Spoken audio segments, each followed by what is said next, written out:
All right, y'all, I got to give you updates on what's going on in Minnesota. It is not good. It is not good. You basically have ICE and federal officials acting as an occupying army and terrorizing the people of Minneapolis.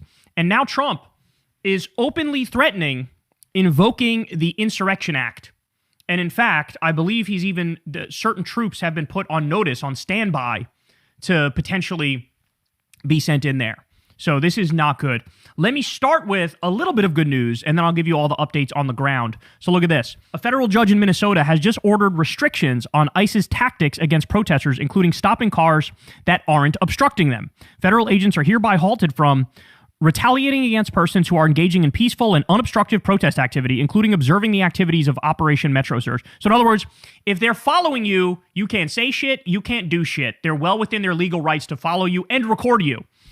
Arresting or detaining persons who are engaging in peaceful and unobstructed protest activity, including observing the activities of Operation Metro Surge in retaliation for their protected conduct and absent a showing of probable cause or reasonable suspicion that the person has committed a crime or is obstructing or interfering with the activities of covered federal officers, of using pepper spray or similar non-lethal munitions and crowd dispersal tools against persons who are engaging in peaceful and unobstructed protest activity, including observing the activities of Operation Metro Surge in retaliation for their protected conduct.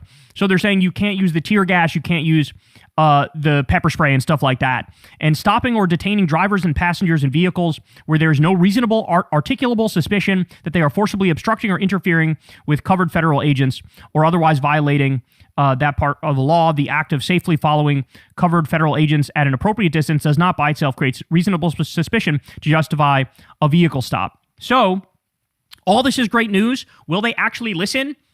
That's the open question, because this regime has blown off court orders time and time again in the past. The other thing is, and I believe we'll get to this, there's a quota. There's a quota. I believe the Wall Street Journal reported that ICE has a quota when it comes to arrests. So you might be, watching how they act, how they're rounding up innocent civilians. You have people saying, well, hold on, I'm an American citizen. I have my papers right here. And they go, I don't care. I'm arresting you.